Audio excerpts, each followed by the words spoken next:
ఓం నమో వెంకటేశాయ. దయచేసి ఈ వీడియోని లైక్ చేసి నన్ను ఆదరించగలరు. నిన్న మధ్యాహ్నం 2 గంటలకు ఈ రోజుకి సంబంధించి 16,000 ఉచిత సర్వదర్శనం టోకెన్లు తిరుపతిలోని విష్ణు నివాసము, శ్రీనివాసము, భూదేవి కాంప్లెక్స్లో విడుదల చేశారు. సాయంత్రం 5 గంటల కల్లా ఈ టోకెన్లు అన్నీ కూడా అయిపోయాయి. అలాగే శ్రీవారి నడక మార్గానికి సంబంధించి అలిపిరి భూదేవి కాంప్లెక్స్ దగ్గర 3,000 టోకెన్లు విడుదల చేశారు. ఇవి కూడా సాయంత్రం 6:30 7 గంటల సమయానికి అయిపోయాయి. దయచేసి ఈ వీడియో ద్వారా మీరందరూ ఒక విషయం తెలుసుకోవాలి. రానున్న జూలై, ఆగస్టు, సెప్టెంబర్ వరకు కూడా దర్శన టికెట్లు ఉన్నా లేకపోయినా ఒకరోజు ముందు గనక మీరు వచ్చేటట్లయితే ఈ సర్వదర్శనం టికెట్ల కోసము ప్రతి శుక్ర, శని, ఆదివారాల్లో మధ్యాహ్నం 2:30 తర్వాత ఏదో ఒక సమయంలో ఈ టోకెన్లు అయితే ఇవ్వడం జరుగుతుందండి.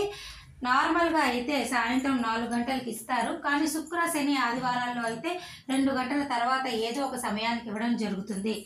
ఎందుకు అంటే చాలామంది భక్తులు క్యూ లైన్లో ఉంటారు కాబట్టి, వీకెండ్ అవ్వడం వల్ల ఎక్కువ మంది వస్తారు కాబట్టి ఎవరిని కూడా వాళ్ళు వెయిట్ చేయించరు.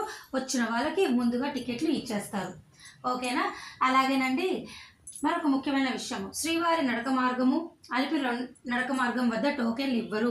ఒకరోజు ముందుగానే మీరు తిరుపతి వచ్చి ఈ 3 చోట్ల ఎక్కడైనా టోకెన్లు తీసుకోవచ్చు. శ్రీవారి నడక మార్గం వారైతే అలిపిరి భూదేవి కాంప్లెక్స్లో తీసుకోవాలి. ఇక అలిపిరి నడక మార్గం వాళ్ళైతే ఈ 3 చోట్ల ఎక్కడ తీసుకున్నా కూడా మీకు ఈ టోకెన్లు మీకు ఉపయోగపడతాయి. ఓకేనా అండి?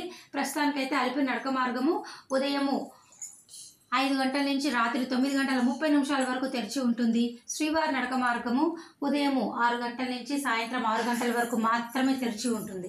ఈ 2 నడక మార్గంలో కూడా 12 సంవత్సరాల లోపల పిల్లలను మధ్యాహ్నం 2 గంటల తర్వాత క్యూ లైన్లోకి పంపరు. ఆ లోపలే తల్లిదండ్రులతో మీరు వెళ్ళాలి. ఓకేనా అండి? ఇవన్నీ కూడా చాలా ముఖ్యమైన సమాచారము. అక్టోబర్ నెల దర్శన టికెట్లు అన్నీ కూడా మరొక 2 రోజుల అప్డేట్ మీకు వస్తుంది. రాగానే నేను మీ అందరికీ పోస్ట్ చేస్తా. సెప్టెంబర్ వరకు కూడా అన్నీ అయిపోయాయి. మీకు ఇంకా ఏమైనా డౌట్లు ఉంటే తప్పకుండా నన్ను కామెంట్ సెక్షన్లో అడగగలరు. సెలవు తీసుకుంటున్నాను. ధన్యవాదాలు.